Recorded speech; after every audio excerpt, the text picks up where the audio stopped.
Hello everyone and welcome back to the channel. It's Tom over at Gas. Today in the workshop we've got our Ford Transit Courier van.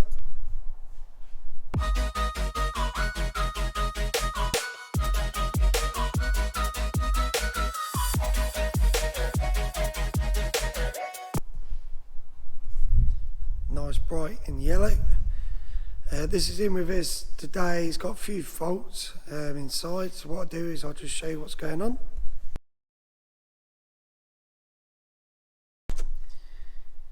So the first fault, when we put the ignition on, just see the dials flicking away. Don't know if you can see that on camera.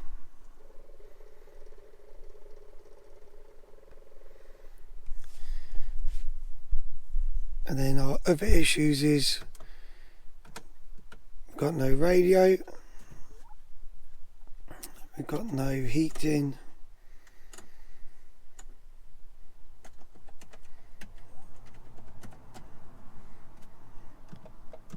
Hazards work, but apart from that we've got no radio, no heating. We've got an issue with the instrument cluster, but I'll just show you what we found. So we just go over to the passenger side where the fuse box is located. We're on a right hand drive vehicle. If you're on a left hand drive vehicle, the fuse box would be on the right hand side. So the first thing we've checked is we've got our fuse diagram, and we found our audio unit, fuse, instrument panel fuse, data link connector fuse, another audio fuse. They all run along this row here. So we've got two 10s, that 20 amp fuse.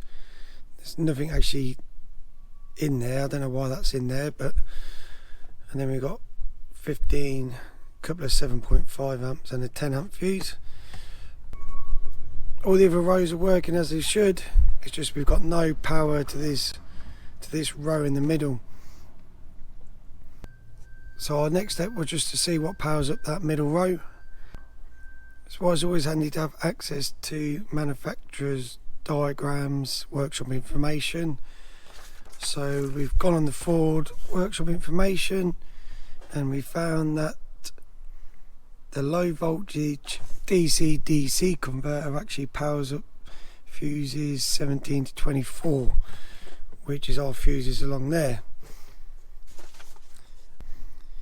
Looking on the workshop information, that DC-DC converter actually sits underneath the passenger seat. You can access this by moving the seat right forward, but there's not a lot of room, so just 4 bolts can get the seat out.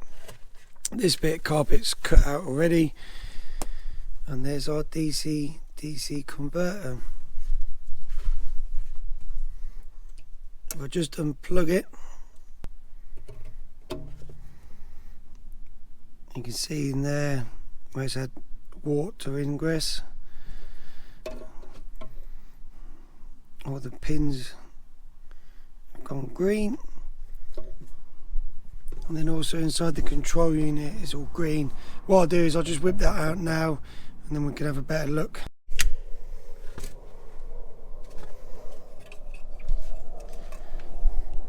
So we've got the control unit out. You can just see in there all the green, all the mould where the water's got inside. That unit there from Ford, that's the part number. It's about £150 plus the VAT if I remember right. So we've got a new one coming today. What I'm going to have to do is try to clean all the pins up, clean all the corrosion off the pins, which I do now while I'm waiting for the control unit. And then we'll get that fitted, put it back on, and we'll see if our faults are rectified. So we've got the new DC-DC converter fitted. To clean up the pins and wire connectors, I've just let them soak in a cup of contact spray. I've cleaned them all up as best as I could. I couldn't find the pins separate through Ford, so I've just had to clean them up. we've got the new converter installed, and now we've got our radio back. We'll just test the instrument cluster in a minute, so I'll just get this bolted up and then we'll go test the rest.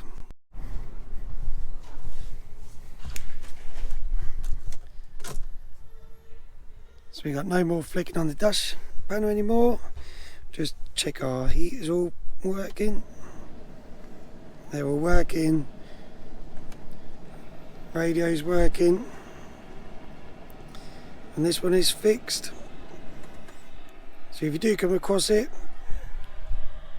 check the DC-DC converter.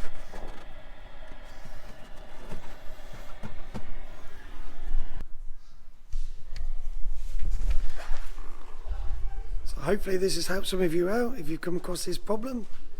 Thanks for watching. Don't forget to give it a like, and we'll see you on the next one.